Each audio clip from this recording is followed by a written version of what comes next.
見到呢個招牌姿勢，就知道故事又要繼續落去啊！黑公華咧同番薯頭女人咧放咗工啊，喺公園咧睇啲老人家捉棋啊。有兩個阿伯喎，一個咧就金毛阿伯，一個咧就紫色頭髮阿伯。紫色頭髮阿伯咧就居咧橫衝直撞啊，就嚟將軍啦。跟住咧嗰個金毛阿伯咧就覺得好嬲，就嚟輸啦，因為一輸咧20兜，佢覺得唔抵啊，因為20兜咧食個叉燒飯啊，佢覺得。跟住咧就特登話見到黑公華企喺旁邊啊，話後生仔，阿伯有啲肚痛啊，你幫我頂住先，好冇？跟住咧嗰個紫色頭髮阿伯咧就覺得你一定係想走佬，捉住金毛阿伯，唔准走，我肚痛啊，唔准走，你咪想慳翻20兜啊？係咪想慳翻20兜？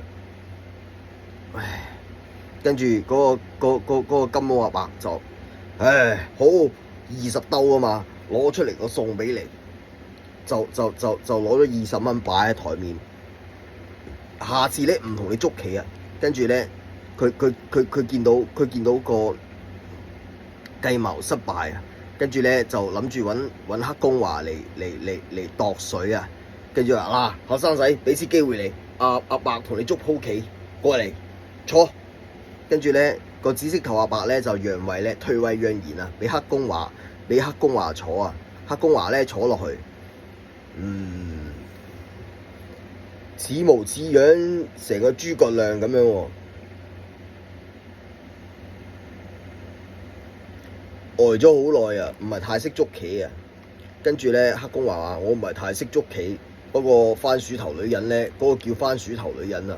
番薯頭女人咧，似乎係識捉少少棋啊。跟住個金毛阿伯話：唔緊要，兩個一齊嚟，2對1，2缺1，好冇？20兜。跟住咧於是咧3個人咧就開始對弈啊。首先咧金毛阿伯咧就炮起鐘，跟住咧黑公華咧即刻上馬行田啊！跟住咧嗰個阿伯咧即刻大聲喝住：你做咩啊？係咪想出茅招啊？咩馬行田啊？馬就係行田啊！做咩啊？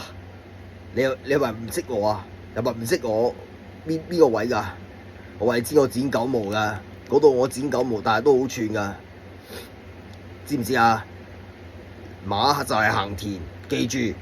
跟住金毛阿伯攞起電話，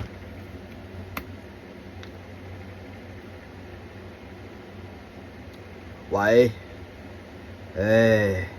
我依家俾2個後生仔為難我啊！嗰個女人都唔知係男仔定係女仔嚟㗎，總之係留長頭髮，有啲得人驚個樣啊，番薯頭咁嘅款啊！2個諗住揼我啊，捉棋啊，出茅招啊，馬行田啊。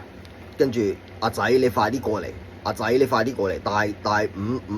50-60條友過嚟。於是者咧個阿伯咧電話咧就講完電話啊，跟住咧就輪到黑公華啦。黑公華咧即刻打電話俾老細，喂，老闆，我一陣要俾人圍剿啊！吓？你要俾人圍剿？點解啊？捉棋先至俾人圍剿啊！吓？咁啊？你有冇錢啊？500蚊啊！500蚊我幫你 call 兩個大隻仔過去。跟住黑公華話：有啊！不過咧叫佢過嚟咧，要叫2個識捉棋嘅過嚟。我同阿伯再捉多鋪。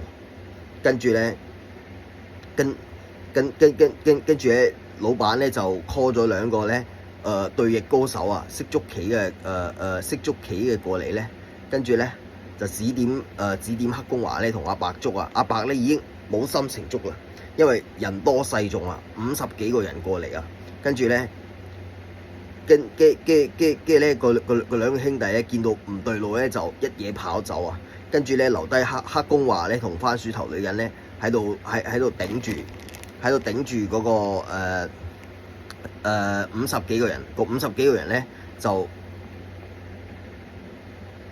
咁樣捏住黑公華個面，